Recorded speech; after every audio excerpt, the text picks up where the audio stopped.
Hey guys, I'm the 50s kid. Should you buy an E46 BMW?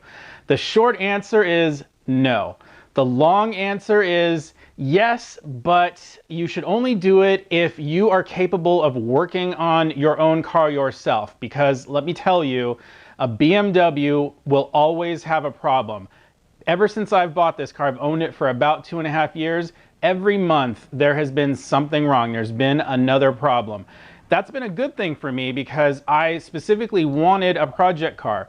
I didn't intend to start this channel when I first bought the car. I started it about 2 weeks after I bought the car, but I'm glad that I bought this particular car because it has given me quite a lot of material. It's given me a whole channel's worth of material, probably a little bit too much. I didn't quite think I would have to rebuild my engine or my transmission. A lot of people joke that I probably got the worst E46 out there. Haha, but you're probably right. I probably did, because I've had quite a few problems on this thing. If you cannot work on your car yourself, if you can't do anything more than oil changes and brakes, and if any major problems come up, if you're going to be taking your BMW into an auto repair facility, it's probably going to bankrupt you, to be honest. It's really not cost effective to own an E46 unless you do all the repairs yourself, or unless you get one that has already had all of the common repairs done. And that's the thing.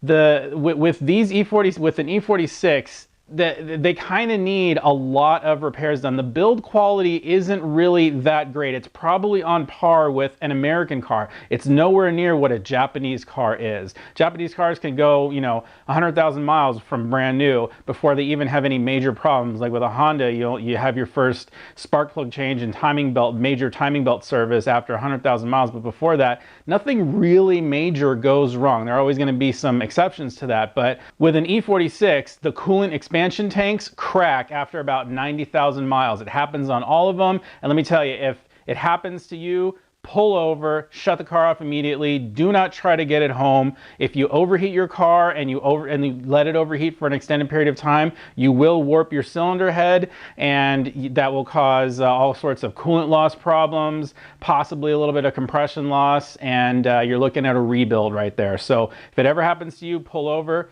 get it towed home. Secondly, the Ccv system, which is the positive crankcase ventilation system, which is actually called a cyclone crankcase ventilation system because it has like an oil separator built into it.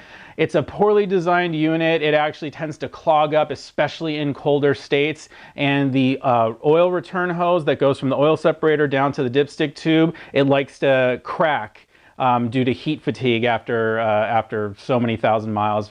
I think they usually fail around 75 to 100,000 miles, something like that. So everybody who owns an E46 needs to replace their Ccv system. Some people have had to do it multiple times if they've owned the car for a long period of time. Some people choose to replace it with a catch can. Depends on your personal preference. My preference is just to replace the Ccv system. It's really not that difficult. Again, if you are familiar with working on your cars. But it can be considered a major undertaking to someone who is very unfamiliar with working on cars. Another part that you're going to need to replace are the front control arm bushings. Every E46 is going to need those replaced at some point in its life.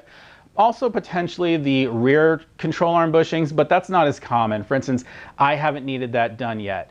Another major problem with these cars are oil leaks. BMW chose some poor quality gasket material, and there are 3 major gaskets that fail and leak on these cars. Number 1 is the oil filter housing gasket. That's actually really simple to replace. It's a cheap part, but every E46 will leak from the oil filter housing gasket. Number 2 would be the valve cover gasket. You're going to need to replace that. That's pretty easy as well. Number 3 is going to be your oil pan gasket. That is somewhat more difficult than the other 2 because you actually need to own an engine support bar. You need to suspend the engine in order to lower the subframe and then take the oil pan off and change the gasket. For me, these jobs are not that difficult, but I can understand how they would be difficult to a novice. And these are the things that you just sort of build up towards as you start working on your car.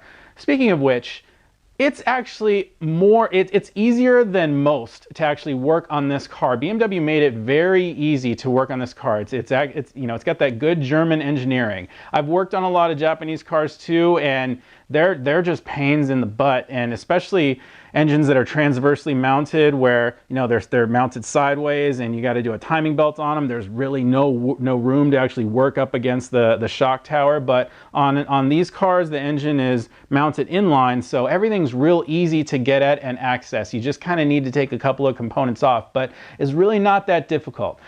Anyway, in conclusion, don't buy an E46 unless you are prepared to work on it yourself. If you are prepared to work on it yourself, it can actually be very rewarding to own these cars as long as you're prepared for it. They do drive really nicely. The interior build is really nice. Quality is really nice. You know, unlike a Japanese car has all sorts of squeaks and rattles after this long. This car is 16 years old, and it's quiet inside. There are no squeaks and rattles anywhere, which I'm really happy about. So yeah, you know, they're really nice cars to drive. They drive so smooth. They're really nice to drive. They're really comfortable. That's why I love the car, because I just enjoy driving it so much. But again, you have to take the good with the bad. You have to be prepared to work on it. Anyway, if you enjoyed the video, give me a thumbs up. I'm the 50s Kid. Thanks for watching.